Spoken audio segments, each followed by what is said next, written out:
কোনো স্যাক্রিফাইস করা যাবে না, তখনই এটা একটা ভালো প্রোডাক্ট হিসেবে আমরা ভালো দেখি যে প্রচারের ক্ষেত্রে অনেকে অনেক ধরনের পলিসি নেয়, ইভেন সিএনজির পেছনে স্টিকার থেকে শুরু করে দেয়ালে পোস্টার বলেন, বড় বড় বিলবোর্ড বলেন, ইলেকট্রনিক প্রিন্ট মিডিয়া বলেন, এই যে মানে আপনার ওয়েটা সিলেক্ট করেন কিভাবে, যে কোন ওয়েতে গেলে আমার পণ্যের প্রচার বা প্রসারটা বেশি হবে?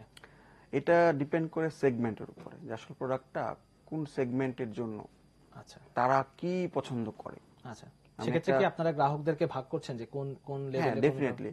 মানে চিন্তা করতে হয় যে যারা ব্র্যান্ড নিয়ে কাজ করে ওদের চিন্তা করতে হয় যে আসলে ওই প্রোডাক্টটা আমি কাকে দিচ্ছি।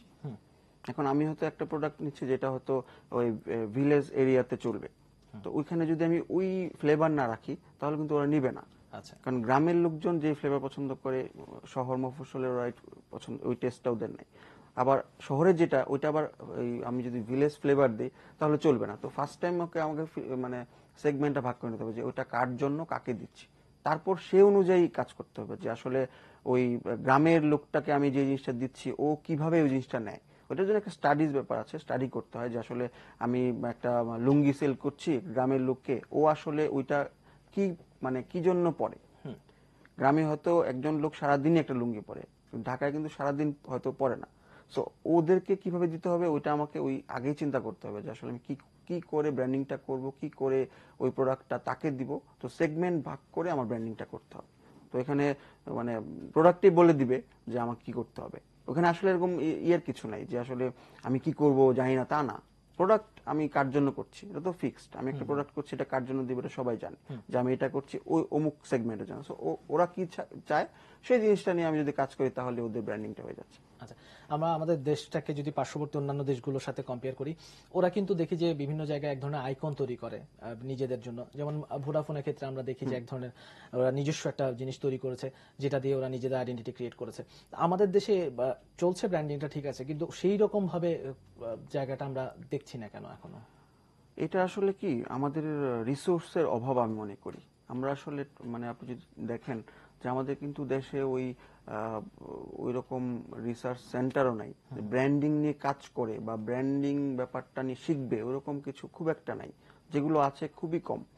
আমরা দেখি যারা আমরা চারুকলা থেকে বের হই, বছরে হয়তো 20 থেকে 25 জন বের হচ্ছে চারুকলা থেকে, ঢাকা চারুকলা থেকে। বা আদার্স যদি ক্রিয়েটিভ লাইন বলেন, ওইখান থেকে হয়তো দেশে 1 থেকে 150 লোক বছরে বের হয়, যেখানে হয়তো দরকার প্রায় 1.5 থেকে 2,000 ক্রিয়েটিভ দরকার। তো এই ক্ষেত্রে হয় কি যে এই যে একটা গ্যাপ, এবং ওরকম মানে সেন্টার নেই যে যেখানে তারা ব্র্যান্ডিং নিয়ে কাজ করবে। তো যে কারণে হয় কি যা করে ওই পার্শ্ববর্তী দেশ বলেন বাইরের বলেন ওই ব্যাপারগুলো নলেজগুলো নিয়ে করে। বাট যদি আমাদের দেশে এরকম থাকতো যে আমরা এখান থেকে শিখতে পাচ্ছি, যেখানে পুরোপুরি সব আমার কোথাও যেতে হচ্ছে না, এখান থেকে আমি সব পাচ্ছি, তাহলে আরো ব্র্যান্ডিং এর ক্ষেত্রে আমরা আরো অনেক কিছু করতে পারতাম। সেক্ষেত্রে যদি আসে একজন ব্র্যান্ড ম্যানেজার, তিনি মূলত ব্র্যান্ডিং এর জায়গাটা দেখছেন, তো সেই আচ্ছা, একটা ফোন নিয়ে নি, আপনার সঙ্গে দর্শক বোধহয় কথা বলতে চান ব্র্যান্ডিং নিয়ে। হ্যালো হ্যালো, জি দর্শক, আপনার নাম বলে প্রশ্নটি বলুন প্লিজ। হ্যালো, আসসালামু আলাইকুম। জি ওয়ালাইকুম সালাম। জামাল হোসেন পর্তুগালি থেকে। জি জি বলেন।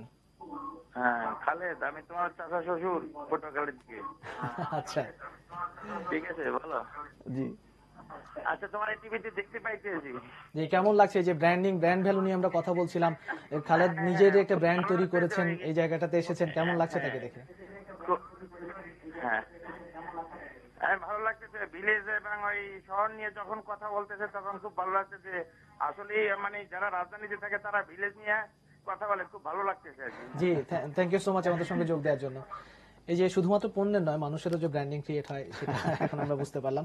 যাই হোক, যে জায়গাটাতে ছিলাম যে ব্র্যান্ড ম্যানেজারের দায়িত্বটা মানে কি রকম দাঁড়ায়, কতটা? এটা একটা মানে একটা ব্র্যান্ড ম্যানেজারের কিন্তু একটা বিশাল দায়িত্ব থাকে একটা কোম্পানির ক্ষেত্রে বা একটা প্রোডাক্টের ক্ষেত্রে। প্রোডাক্টটা কিভাবে হাইলাইট করবেন, কারণ একটা কোম্পানির কিন্তু কাজ না যে প্রোডাক্টটা কিভাবে হাইলাইট করবেন। ব্র্যান্ড ম্যানেজার ক্রিয়েট করবে কোন কোন স্কোপে আপনি ওই প্রোডাক্টটাকে সেল করলে বা প্রোডাক্টটাকে শো করলে কাস্টমার ওই জিনিসটা পিক করবে। তো তাকে করতে হয় কি কিছু অ্যানালাইসিস করতে হয়, তাকে মার্কেট যাচাই করতে হয়। আর আপনি তো একাই একটা ব্র্যান্ড আনছেন না, আদার্স আরো ব্র্যান্ড আছে। তো ওইখান থেকে যেটা করতে হয়, ওইখানকার আমার প্রোডাক্টের সবচেয়ে ভালো সাইট কোনটা সেটা বের করতে হয়, আর আদার্স প্রোডাক্টের সবচেয়ে মানে উইক পয়েন্টটা বের করতে হয়। দেন হয় কি যে কাস্টমার বুঝে যে আমার এই জিনিসটা ভালো, আমি আমরা আশা করি যে যে সকল উদ্যোক্তারা রয়েছেন নিজেদের ব্র্যান্ডিং নিয়ে তারা চিন্তা করছেন, অবশ্যই তারা এই বিষয়গুলো মাথায় নিয়ে নিজেদের ব্র্যান্ড ভ্যালুটা ক্রিয়েট করতে পারবেন। আপনাকে অনেক ধন্যবাদ আমাদের সময় দেওয়ার জন্য। থ্যাংক ইউ ভেরি মাচ আমাকে সাথে থ্যাংক ইউ। দর্শক, এতক্ষণ কথা বলছিলাম নিটল নিলয় গ্রুপের হেড অফ ক্রিয়েটিভ জনাব মশিউর খালেদের সঙ্গে ব্র্যান্ডিং এর নানান দিক নিয়ে এবং ব্যবসায় ব্র্যান্ডিং এর গুরুত্ব কতটা সেই বিষয়গুলো জানলাম। নিটল টাটা এশিয়ান বিজনেস 30 আয়োজন আজ এই পর্যন্ত। আগামী রোববার বেলা 2:30 আবারও ফিরে আসবো অর্থনীতির সর্বশেষ খবরাখবর নিয়ে। দেখার আমন্ত্রণ রইল।